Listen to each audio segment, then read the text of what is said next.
राधे राधे। सभी बहनों को करवा चौथ की बहुत बहुत बधाई। आज आप सुनिए करवा चौथ की कथा।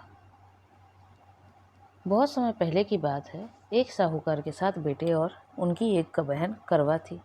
सभी सातों भाई अपनी बहन से बहुत प्यार करते थे, यहाँ तक कि वे पहले उसे खाना खिलाते और बाद में स्वयं खाते थे। एक बार उनकी बहन ससुराल से मायके आई हुई थी। शाम को भाई जब अपना व्यवसाय बंद कर घर आए तो देखा उनकी बहन बहुत व्याकुल थी।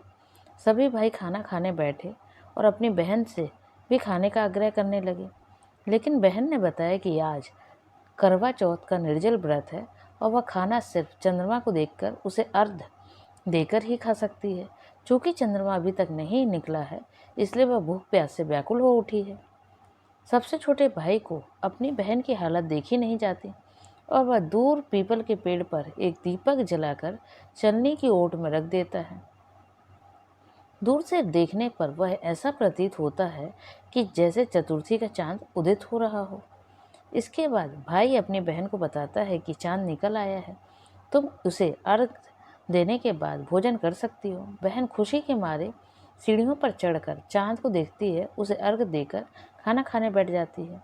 वह पहला टुकड़ा मुंह में डालती है तो उसे छींक आ जाती है।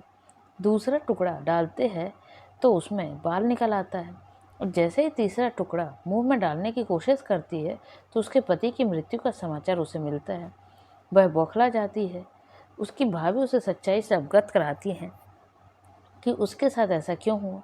करवा चौथ का व्रत गलत तरीके से टूटने के कारण देवता उससे नाराज हो गए और उन्होंने ऐसा किया है।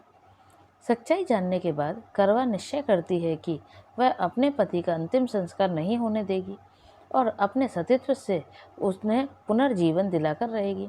वह पूरे 1 साल तक अपने पति के शव के पास बैठी रहती है, उसकी देखभाल करती है। उसके ऊपर उगने वाली सुई नुमा घास को वह एकत्रित करती जाती है। 1 साल बाद फिर करवा चौथ का दिन आता है। उसकी सभी भाभियाँ करवा चौथ का व्रत रखती हैं। जब भाभियाँ उससे आशीर्वाद लेने आती हैं तो वह प्रत्येक भाभी से यम सुई ले लो, पिए सुई ले दे दो, मुझे भी अपने जैसी सुहागिन बना दो, ऐसा आग्रह करती है। लेकिन हर बार भाभी उसे अगली भाभी से आग्रह करने का कह चली जाती है। इस प्रकार जब छठे नंबर की भाभी आती है तो करवा उससे भी यही बात दोहराती है। यह भाभी उसे बताती है चूँकि सबसे छोटे भाई की वजह से उसका व्रत टूटा था, अतः उसकी पत्नी से ही शक्ति है कि वह तुम्हारे पति को दोबारा जीवित कर सकती है। इसलिए जब वह आए तो तुम उसे पकड़ लेना और जब तक वह तुम्हारे पति को जिंदा ना कर दे उसे नहीं छोड़ना। ऐसा कहकर वह चली जाती है।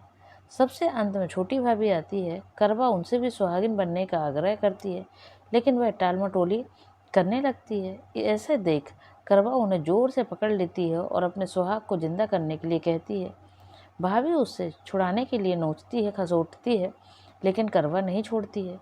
अंत में उसकी तपस्या को देख भाभी पसीज जाती है और अपनी छोटी अंगुली को चीरकर उसमें से अमृत उसके मुंह में पति के मुंह में डाल देती है। करवा का पति तुरंत श्री गणेश कहता हुआ उठ बैठता है। इस प्रकार प्रभु कृपा है से उसकी छोटी भाभी के माध्यम से करवा को अपना सुहाग वापस मिल जाता है।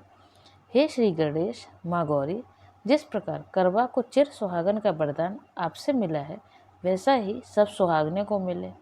जय माता रानी, जय करवा मैया।